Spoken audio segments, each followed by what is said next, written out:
Mick, give him your wallet. What for? He's got a knife. That's not a knife. That's a knife. An American reporter meets, then falls for, a legend of the Australian outback. This week, we chat about bidet mishaps, why you should never run down the streets of Manhattan barefoot, and the perfect metaphor for being a Mets fan. James also gets John Lennon to spin in his grave as we find out if Crocodile Dundee stands the test of time.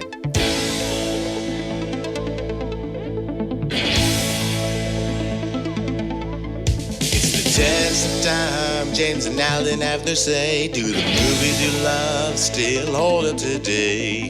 James says gladiator with a glut. Alan says as a father, blah blah. It's the test of time, James and Alan have their say. Do the movies you love still hold up today?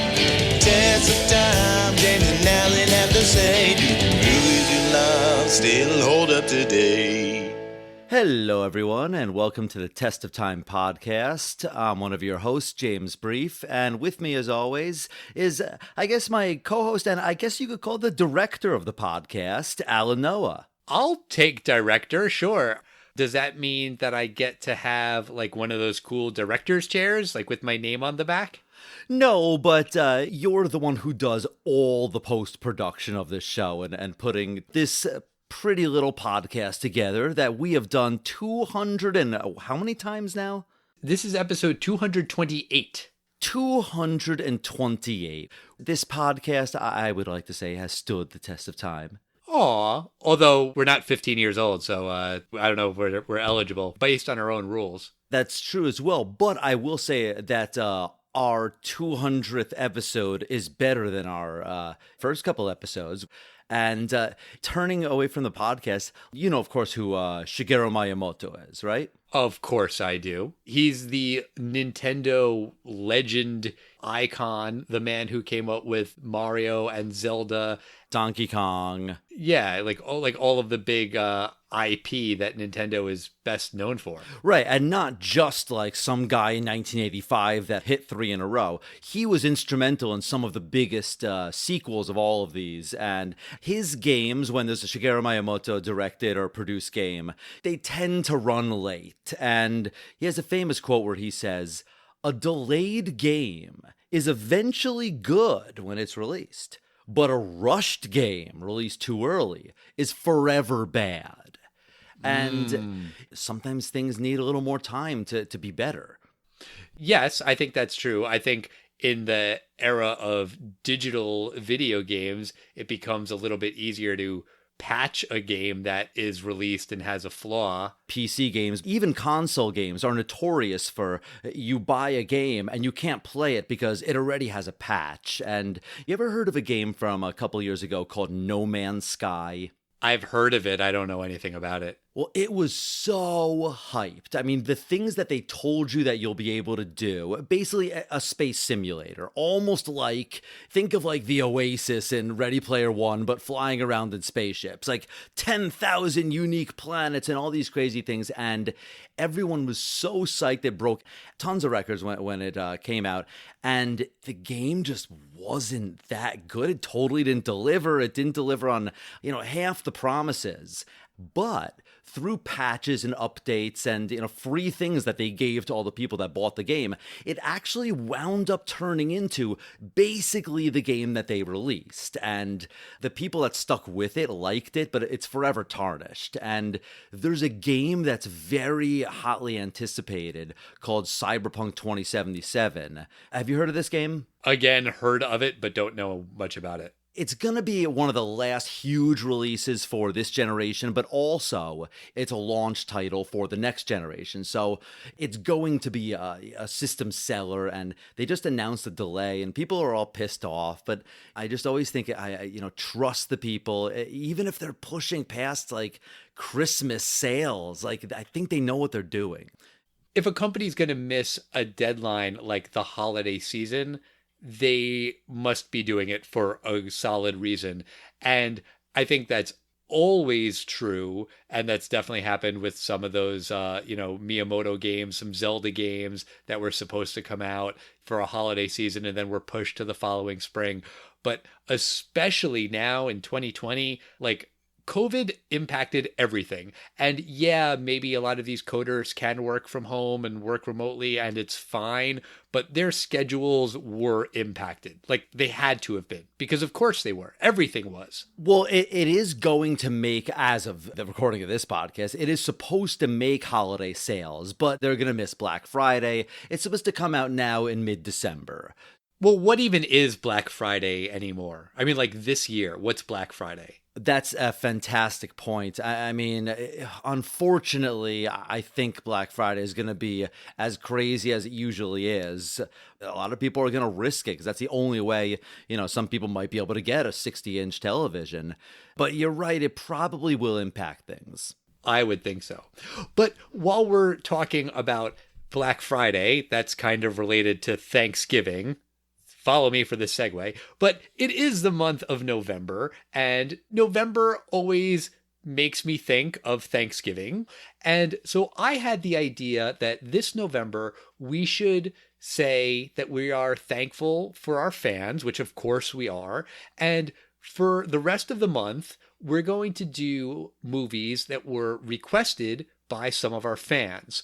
And we're starting with Crocodile Dundee, which was a request from Cody Jones. He requested this movie on Facebook. He also requested War Games. That one we're going to hold off on for a little bit. We'll definitely get to War Games. Yeah, we have a plan for War Games. Right. But Cody requested this on Facebook. Next week's episode comes from a request we got on Twitter, and the week after that is a request we got over email. So, at the end of every episode, I always say, tweet at us and email us, and we love hearing from you. And it's true, and we are listening. We are paying attention. Cody, apologies for it taking us a while to get to this movie, but we're doing it because you asked. And let's talk about Crocodile Dundee. So this is a movie about a New York reporter named Sue who interviews an Australian man named Mick Crocodile Dundee. The crocodile is in quotes, as it is in the title of this movie, by the way. It's quotation mark crocodile, end quotation Dundee. But of course, Crocodile Dundee is played by Paul Hogan. And this man supposedly lost a leg after battling a crocodile and lived to tell about it.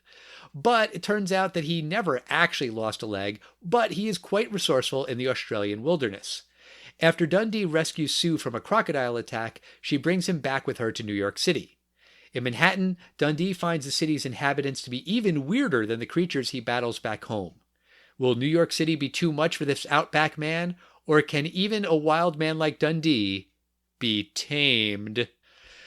So I do not need to ask you if this was a box office hit, because I know that this was a huge smash hit in 1986. This blew all expectations away when it came out.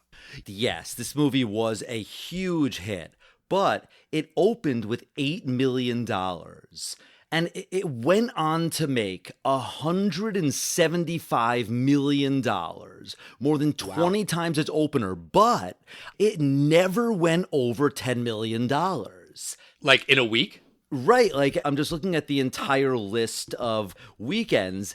The first weekend was 8 million, the second weekend was 8.2, then 10.5, then 7, 6, 5, 6, 5, 5, 5. It just goes down from there, but it was in theaters forever, and this movie came out in 1986, September 26, 1986, and this little film was $8 million, and it grossed $300 million worldwide.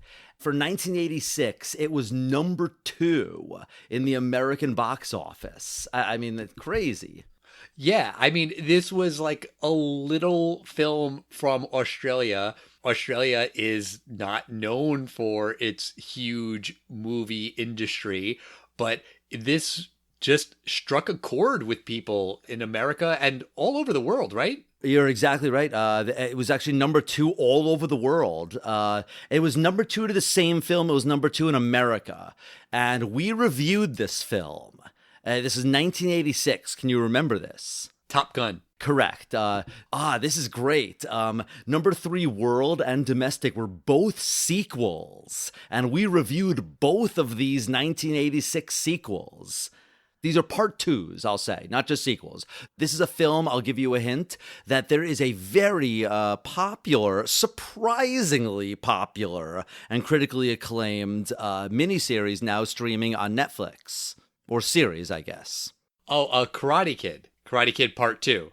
Yeah, I'm talking about Cobra Kai. But also the worldwide was Aliens. Oh, okay. Yeah, so Crocodile Dundee made more money, almost double the money that Aliens made in the worldwide box office. If you add up Aliens and Platoon's box office, you almost get Crocodile Dundee's worldwide box office. That is kind of bonkers.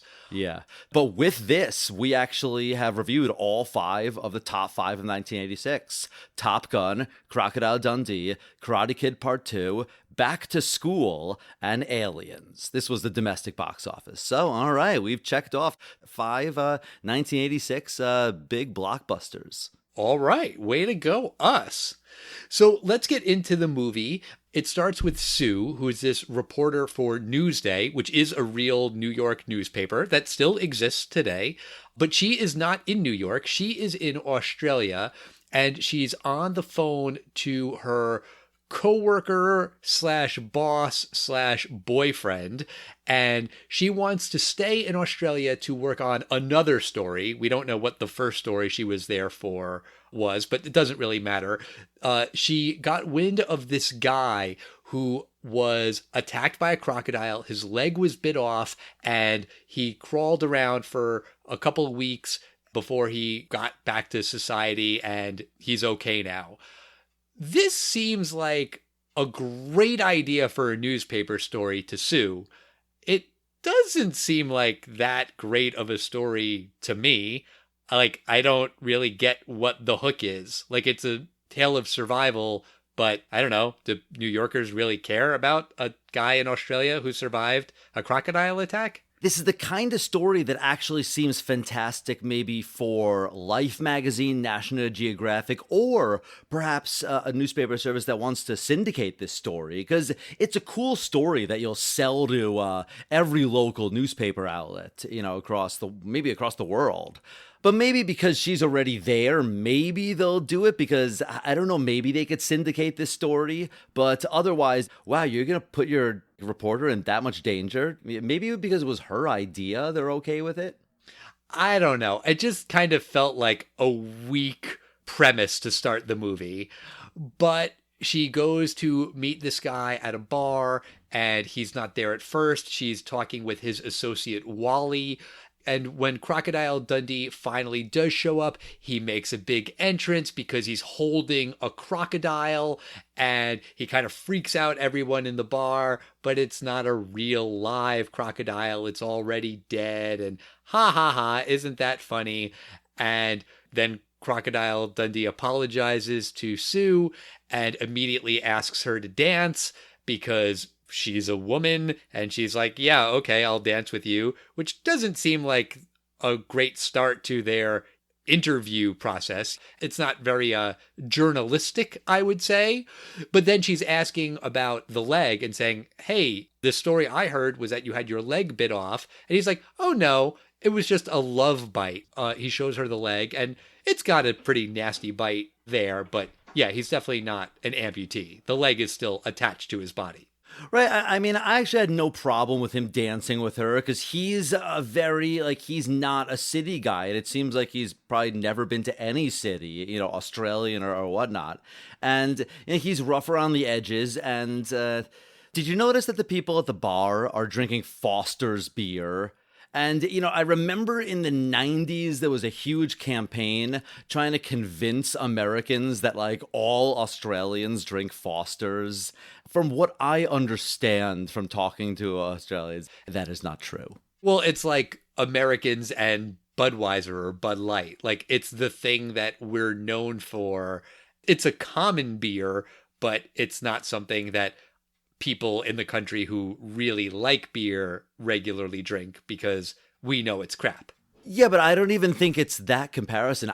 Budweiser is by far, I believe, the number one selling beer in the United States. I mean, that is a very popular beer. I just don't even think Foster's is that popular. Oh, really? That's what I thought. I could be wrong. So please, Australians, if it's a really good beer, maybe they turned it around and it's a great beer now, or maybe it's the number one best-selling beer. I don't know.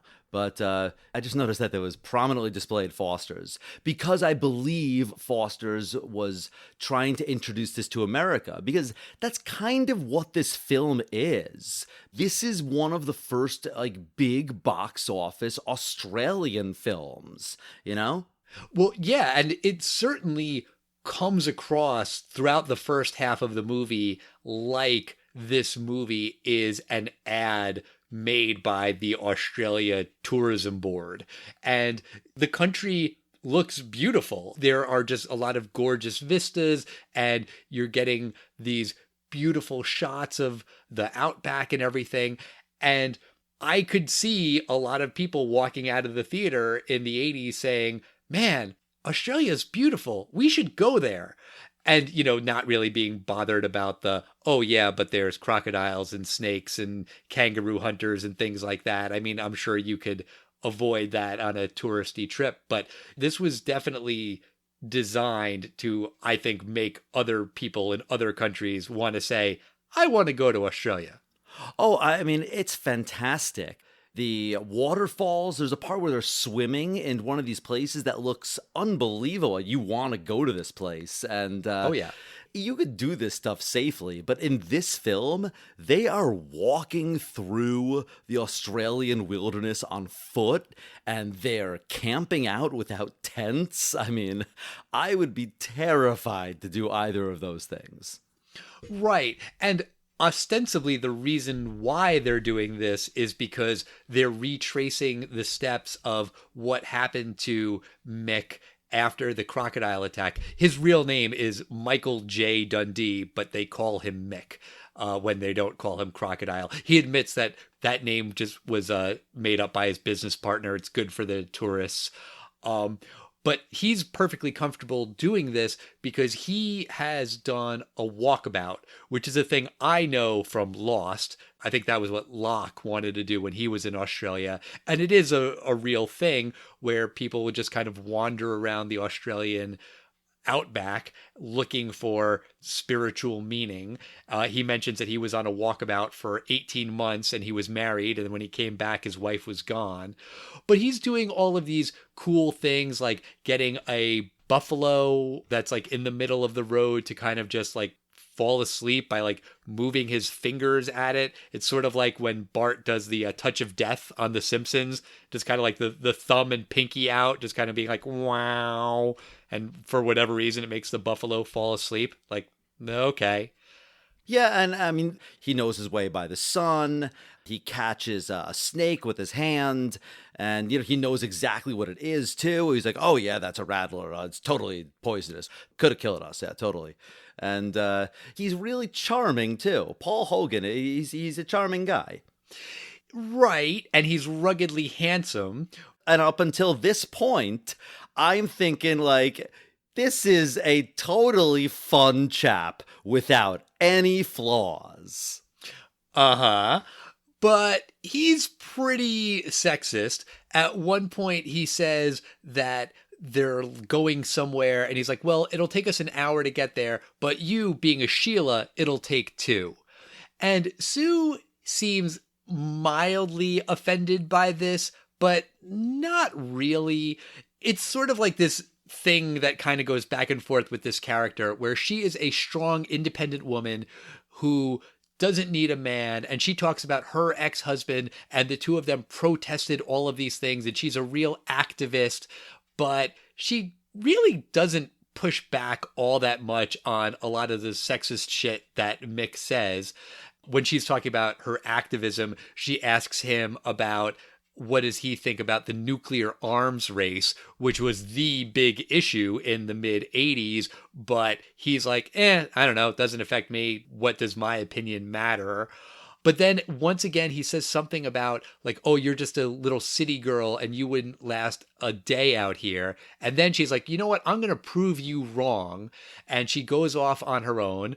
But like 3 minutes later, she's attacked by a crocodile and Mick has to jump in at the last second and save her. And she's very like, oh, thank you. I was a goner. Oh, you saved me. I am just a little city girl. I do need you to protect me.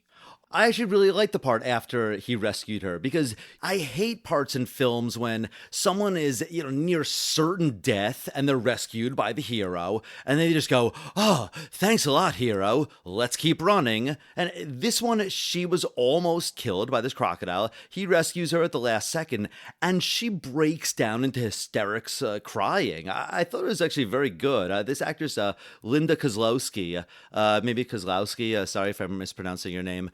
I would guess Kozlowski. Kozlowski. Yeah, it's probably Kozlowski. Hey, Kozlowski. Yeah, that sounds about right. I think she's a good actress in this film. I'm not saying she's a bad actress. I'm just saying it's weird that she goes from being the tough feminist to being like the damsel in distress in like 5 seconds. In this moment, anyone's gonna shit their pants. And that's perfectly fine here. And you know what? I actually have no problem with Mick Dundee saying a sexist remark, because this is the beginning of the film. These are offenses that, okay, he's making these offenses and then he's going to learn things. Yes, exactly. And we'll see what he learns or doesn't learn as we go on. There's one kind of funny moment where he meets this Aboriginal person and he's wearing a watch and jeans, and there's sort of like this gag about how he's basically a city guy, but he comes home for these, important rituals, and Sue is most definitely not allowed to go to this ritual because she's a woman, but she sneaks over anyway and takes some pictures. And then Mick is like, well, I knew you were going to show up because you're a woman and a reporter. So you're the biggest busybody in the world. Busybody, I think, is a word that doesn't really stand the test of time. But she just kind of rolls with all the sexist shit. I will give Mick credit for one thing here.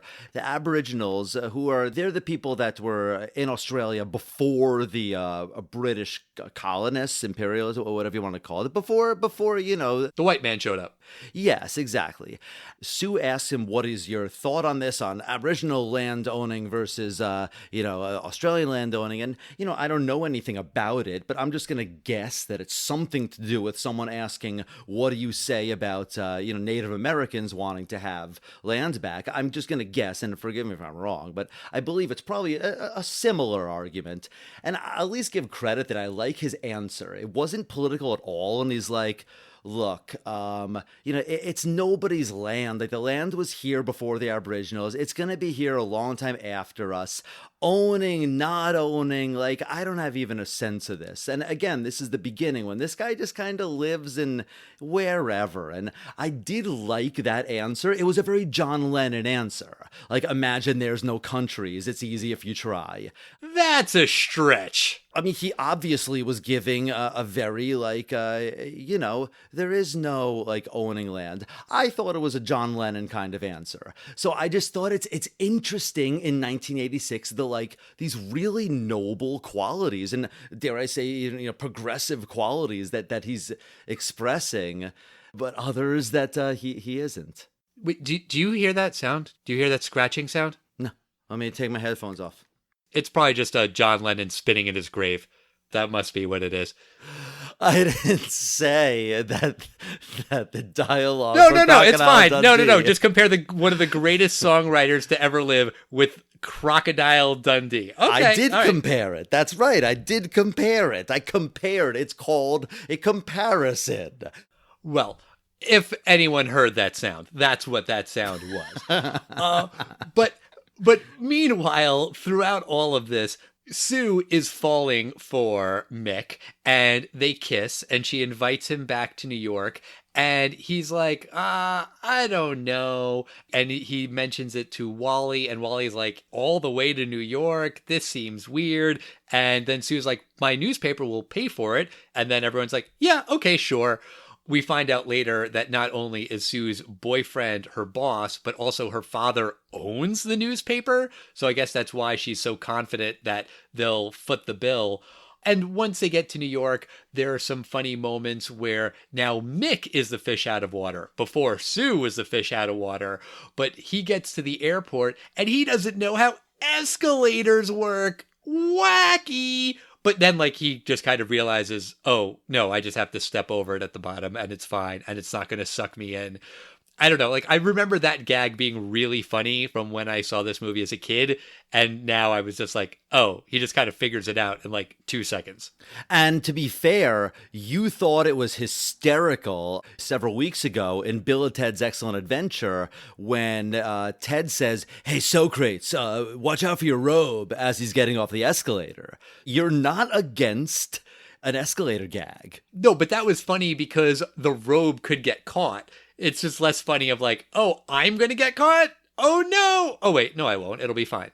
I admit that was not a funny gag. Something I really did like was, and I think this goes to Paul Hogan's charm, I love when he first gets to New York and he just says like, good day to everyone. And he says hello to everyone he meets, even when the cab comes to a stop and he says good day to the people at the corner. And remember, this is 1986 New York, so Hollywood depicts it as it's an urban hellhole with maybe some nice parts in it too.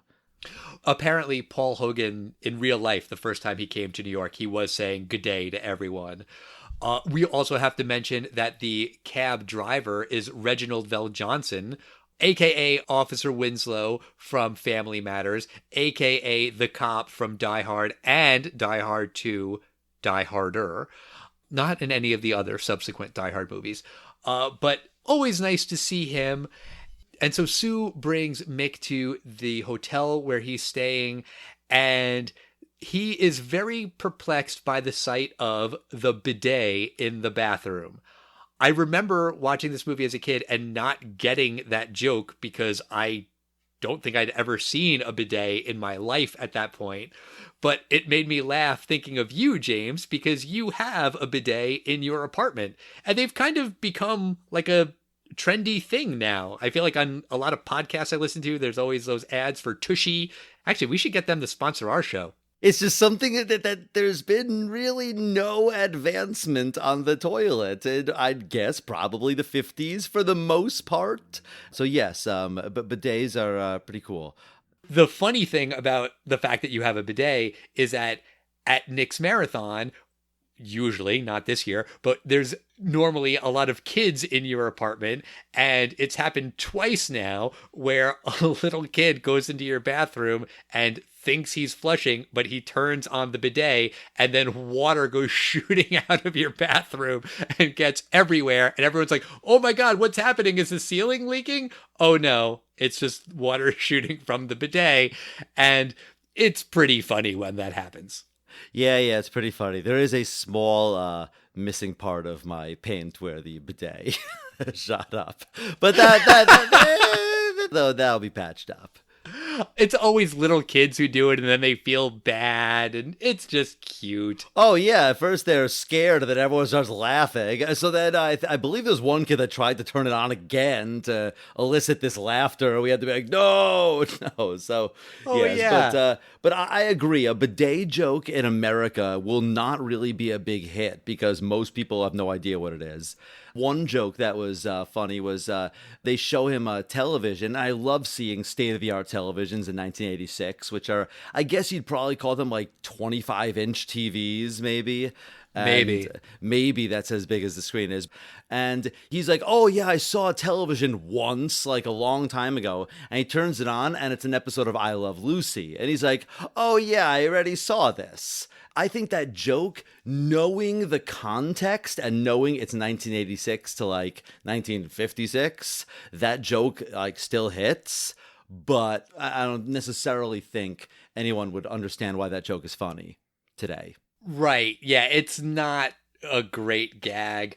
It didn't age well. I think it is a good gag in 1986. Okay, yeah, fine. I'll grant you that. But while Mick is in New York, Sue invites her out with her boyfriend, and there's this love triangle that's set up, but they don't do anything with it. Like, at no point does Sue ever say to Mick, hey, I have feelings for you, but I do have my boyfriend, and he's a little bit more stable, but I still want you to go out with us, or anything like that. She never says to the boyfriend, hey, I kind of have feelings for Mick, but let's try to get along.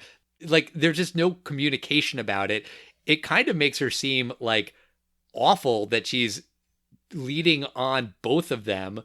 But the boyfriend is drunk at dinner. He showed up early to get to the bar, and he's being obnoxious to Mick. So Mick punches him or like headbutts him. I wasn't quite sure which he did, but like while they're sitting at the restaurant, and then they have to leave, and Sue's like, you shouldn't have hit him. We're not in the Outback. And he's like, yeah, but he was being a jerk.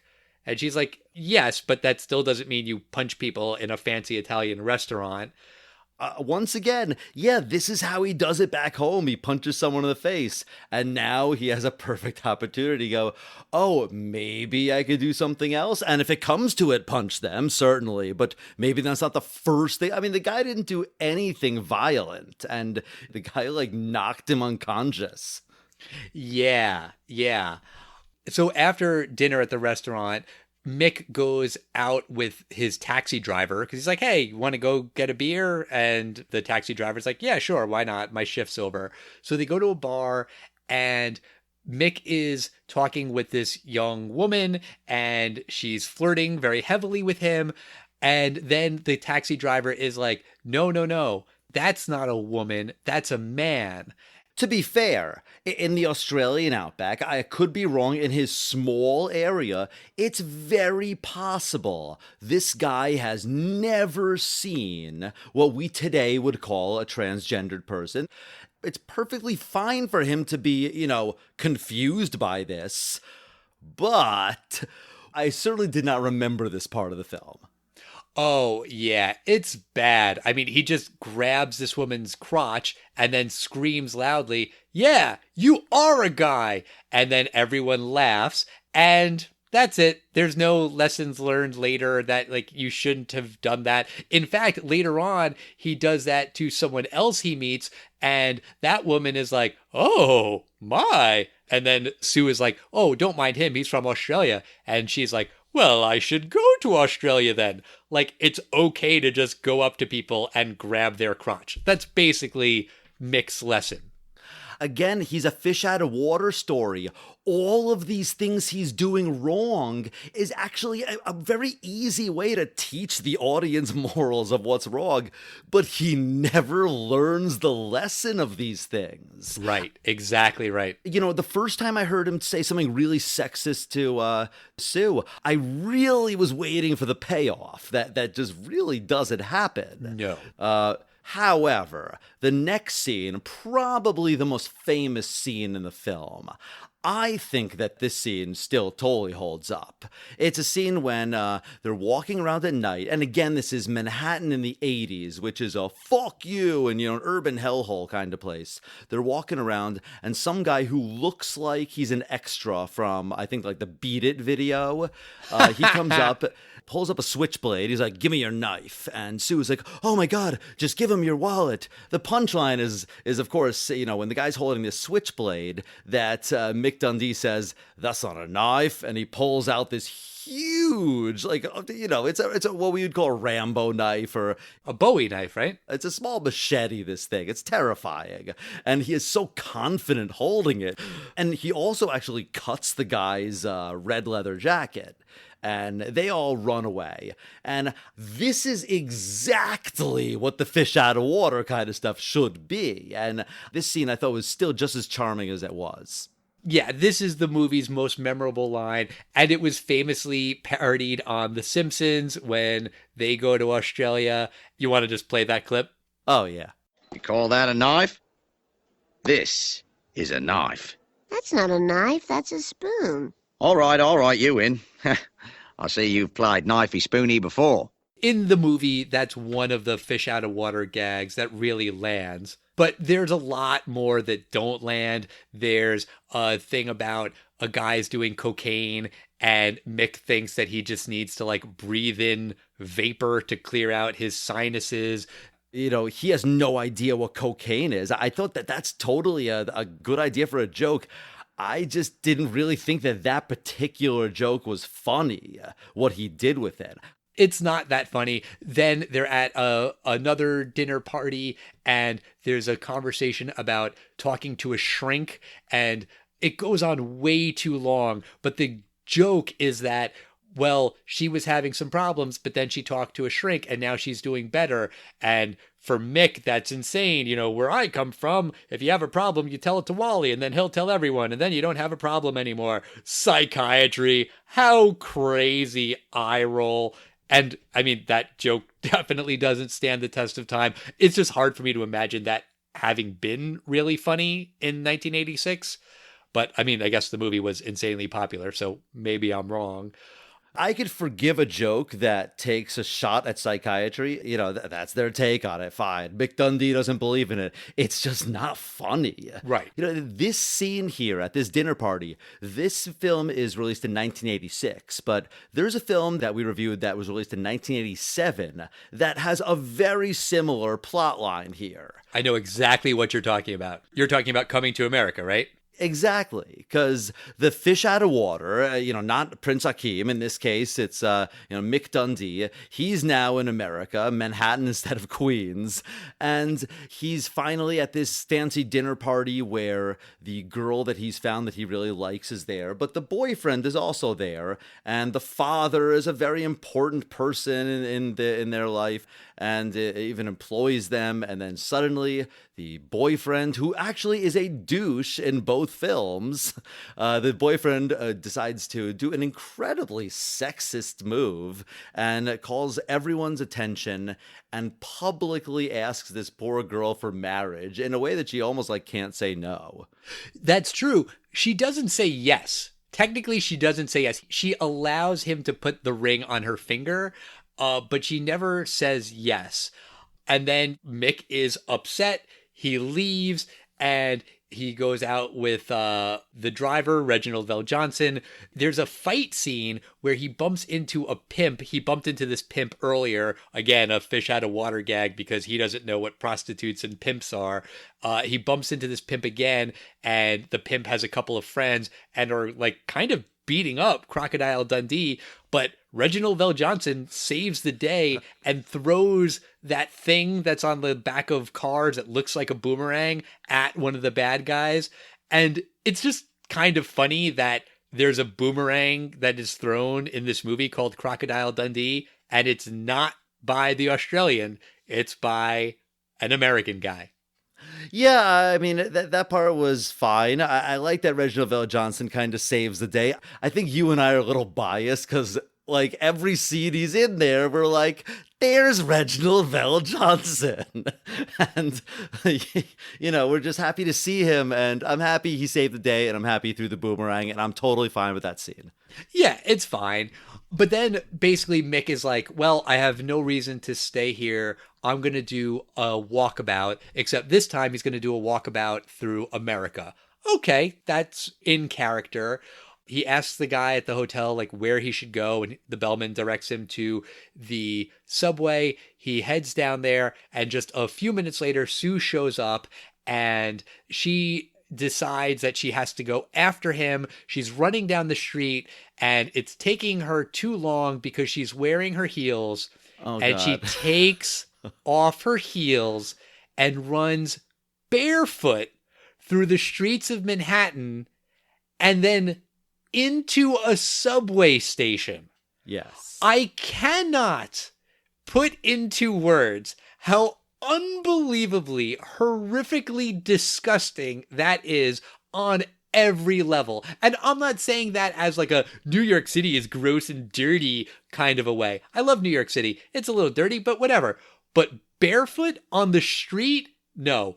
barefoot in a subway station? You've got to be kidding me. Let's not mince words here. Let's talk about where she was. It looks like she was on like Central Park, like on the east side of Central Park, right? I thought West Side. I thought she's over by like Columbus Circle. Okay, maybe the west side, because I see the wall of Central Park. That is a nice area. But that sidewalk is probably covered in a river of dried urine, dog urine. Wouldn't you? That's correct, right? I like that you said dog. I mean, maybe mostly dog. Yeah, mostly dog urine and other fluids. And like on the sidewalks, there will be glass. There will be like garbage, slime. Yes, I'm glad you saw the exact same thing I was seeing. And I like the symbolism of she takes off her high heels because she's got to, run fast enough to get this guy that she loves.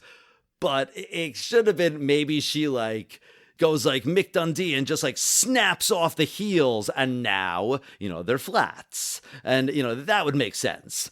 Right. But it's very accurate that if you go to the subway at rush hour, it is wall-to-wall people. And I will say that I absolutely love this scene. And I think that this scene has a fantastic crescendo of the music, starting out low, and over the course of this scene, it very slowly builds up the music. And Sue's at the bottom of the staircase, getting down to the platform, and she sees Mick because you recognize his hat on the other side of the platform. But she can't contact him because she's too far away. So she screams, "Hey, buddy, get the guy in the hat." So they start like a 3-person telephone of, "Yeah, you, construction guy hat. I'm talking about the girl here. Get the guy in the crocodile hat." And so they start a really fun game of telephone. Yeah, and it's cute because she's saying, "I'm not gonna marry Richard. I love you." And all of these guys are screaming it down the subway platform, "I love you." It's cute.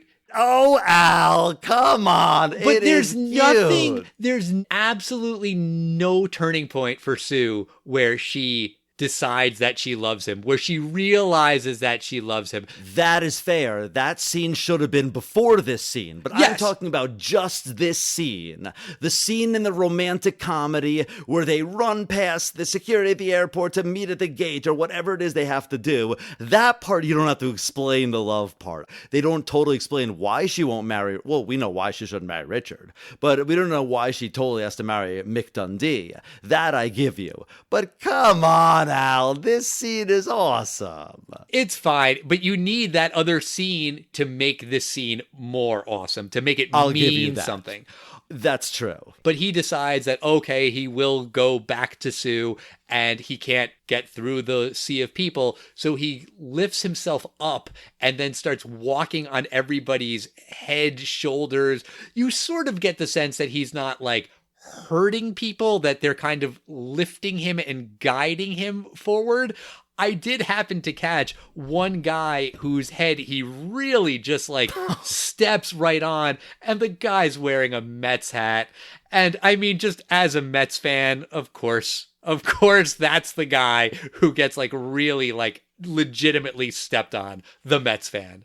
I don't know, Al. This film came out on September 26th, 1986. Do you want to educate the folks about what's going on in the world at this time? Sure, the 86 Mets are going to win the World Series this year, but as a metaphor for Mets fans getting crushed by the weight of something from above, I mean, that does stand the test of time, unfortunately.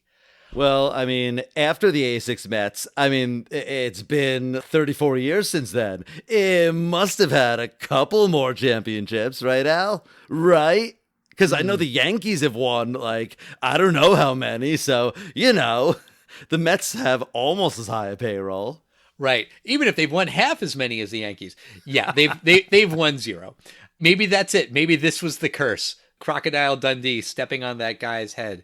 And then the film ends with them embracing and kissing, and ends on your favorite way to end a film, a freeze frame. I'm kidding, of course. It would probably be a freeze frame with voiceover being your least favorite, but this one is just a freeze frame. However, it's not a freeze frame of him kissing Sue. It's a freeze frame of him shaking some random subway guy's hand.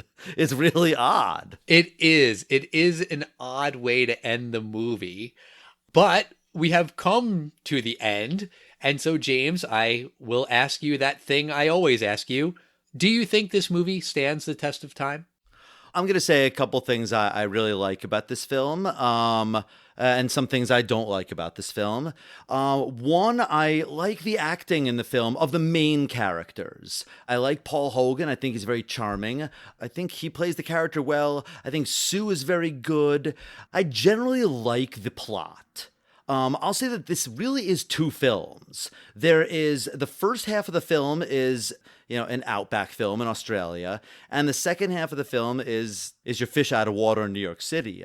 And I have to say that the second half of the film is so much more interesting than the first half of the film. I kind of was a little bit bored. I mean, I get you have to show how good he is in the wilderness, but I think it could have been 15 minutes, 20 minutes or something.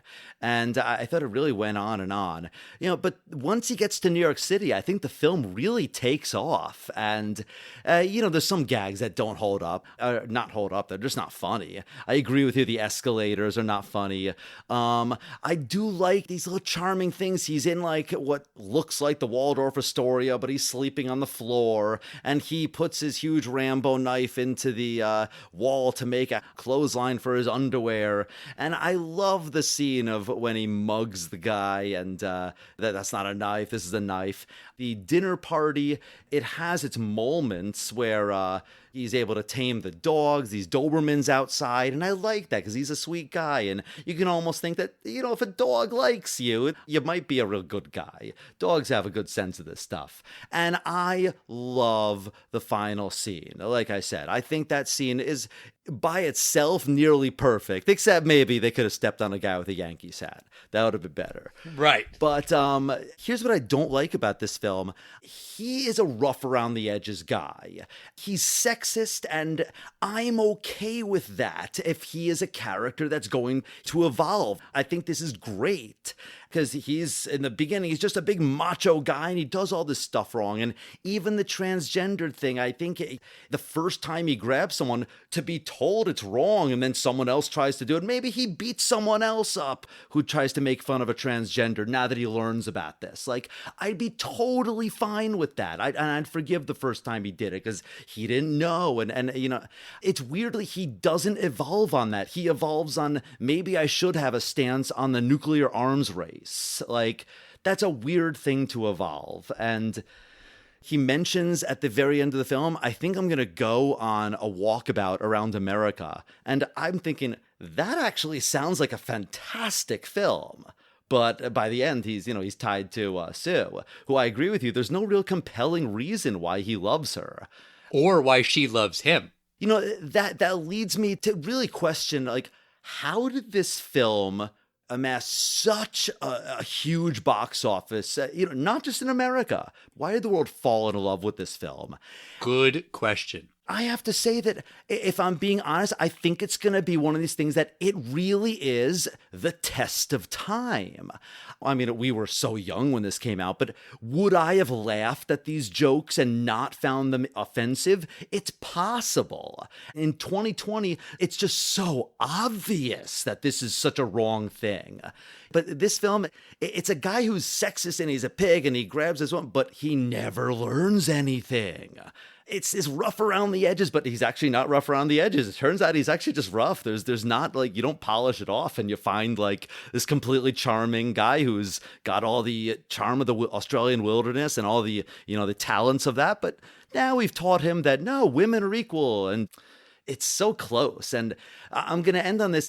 Do you remember, like, 2 years ago, there was an unbelievable, what turned out to be an April Fool's joke or some kind of, I think it was an Australian, like, tourism commercial or something. Yeah, for the Super Bowl. Right. And they made a fake trailer for Danny McBride as Crocodile Dundee in some kind of remake. No, it was a sequel. He plays Crocodile Dundee's long-lost kid.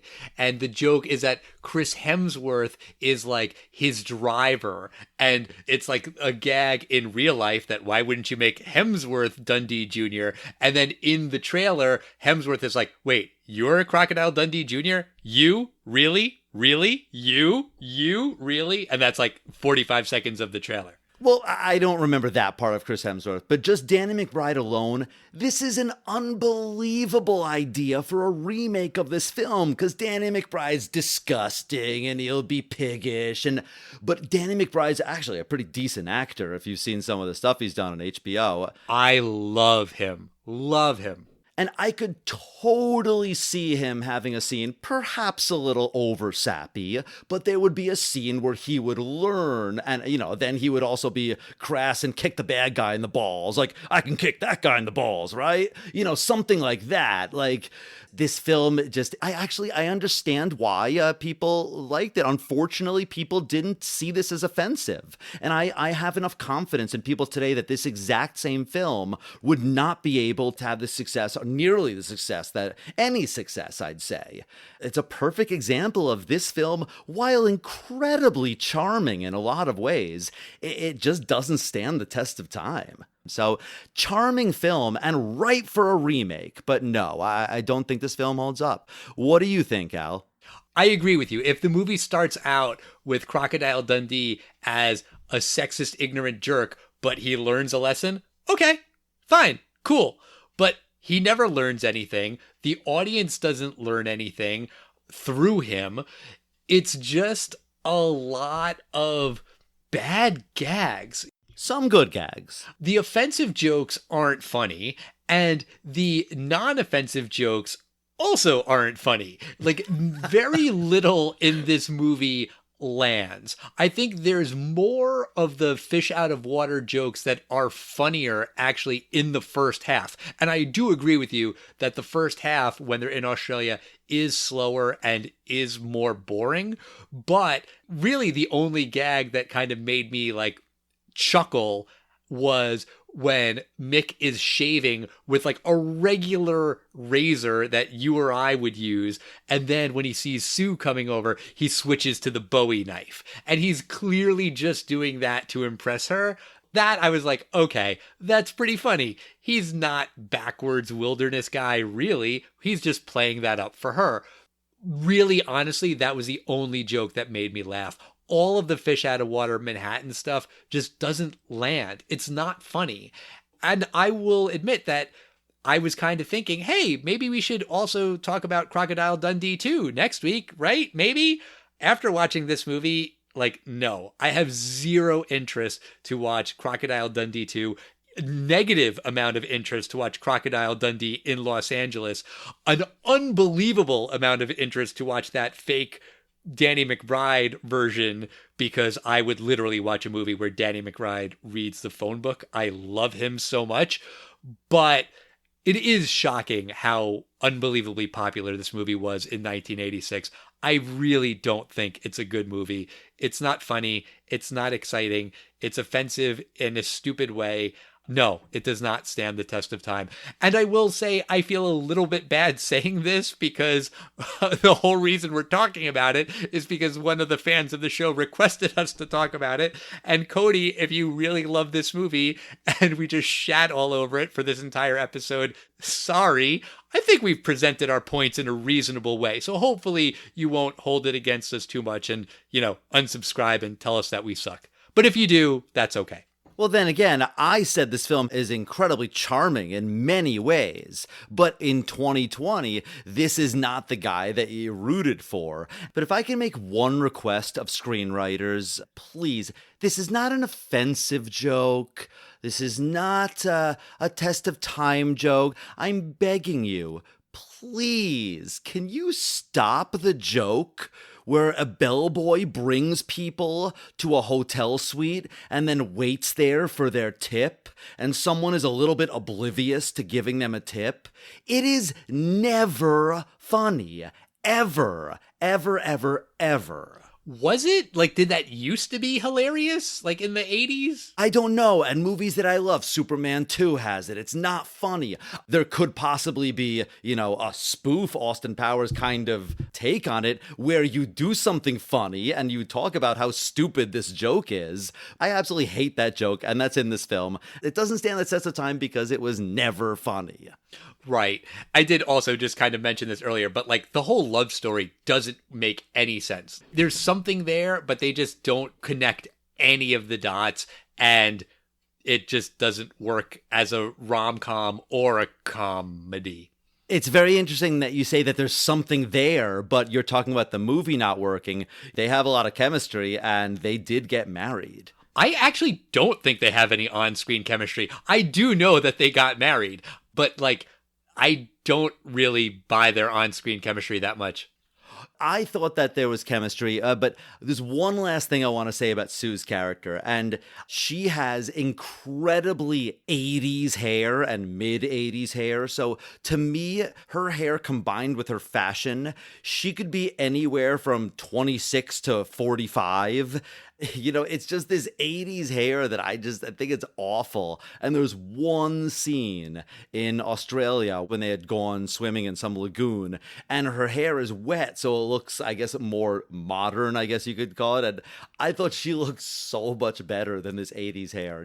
It's probably my least favorite of any standard hairdo of any decade for probably men and women. Well, thank you for sharing that.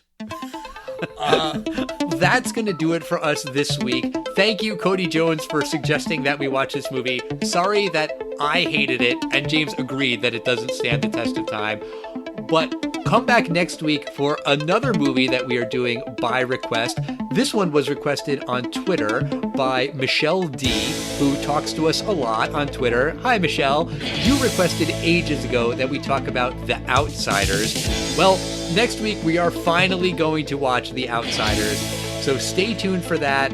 We're doing the fan requests all November long, and that is just the proof that we need you to talk to us at Test of Time Pod on Facebook, Twitter, and Instagram, or email us at thetestoftimepodcast@gmail.com. If you really want to be a super fan, you'll leave us a nice review on Apple Podcasts. Hint, hint. The fans are requesting we talk about space No. all the time on the podcast. No. See you next time, everybody. Bye.